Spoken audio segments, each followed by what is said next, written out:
New year ആഘോഷിക്കാൻ പണം ആവശ്യപ്പെട്ടിട്ട് നൽകിയില്ലെന്ന പേരിൽ അമ്മയെ വധിക്കാൻ ശ്രമിച്ചെന്ന കേസിൽ മകന് അമ്മ നൽകിയ സത്യവാങ്മൂലത്തിന്റെ അടിസ്ഥാനത്തിൽ ഹൈക്കോടതി ജാമ്യം അനുവദിച്ചു. മകൻ ജയിലിൽ കഴിയുന്നതിൽ ഒരമ്മ എന്ന നിലയ്ക്ക് എനിക്ക് സഹിക്കാൻ പറ്റുന്നില്ല എന്നായിരുന്നു അമ്മയുടെ വാക്കുകൾ. ദൗർഭാഗ്യവതിയായ അമ്മയുടെ കണ്ണുനീരാണ് വാക്കുകളിലുള്ളതെന്ന് അഭിപ്രായപ്പെട്ടാണ് ജസ്റ്റിസ് പി വി കുഞ്ഞികൃഷ്ണൻ വ്യവസ്ഥകളോടെ തിരുവനന്തപുരം സ്വദേശി 25-കാരന് ജാമ്യം അനുവദിച്ചത്. ആ അമ്മയുടെ ശരീരത്തിലെ മുറിവുകൾ ഉണങ്ങിയിട്ടുണ്ടാകില്ല. എന്നാൽ മകനോടുള്ള സ്നേഹം ആ മുറിവുകളെയും മറികടക്കുകയാണ്.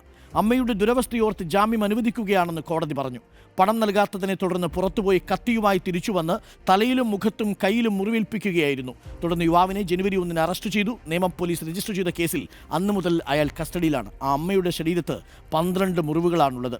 വാടാത്ത റോസാപ്പൂവ് പോലെയാണ് മകനോടുള്ള അമ്മയുടെ സ്നേഹമെന്ന് കോടതി പറഞ്ഞു. കുറ്റപത്രം നൽകും വരെ പ്രതി എല്ലാ തിങ്കളാഴ്ചയും അന്വേഷണ ഉദ്യോഗസ്ഥന് മുന്നിൽ ഹാജരാകണം. ഒന്ന് ആലോചിച്ച് നോക്കൂ, ആ അമ്മയുടെ ദുർവിധി, ആ അമ്മയുടെ ദൗർഭാഗ്യം.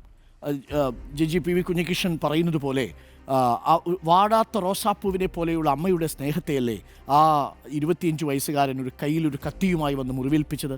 ആ മുറിവൊക്കെ ഉണങ്ങുമോ?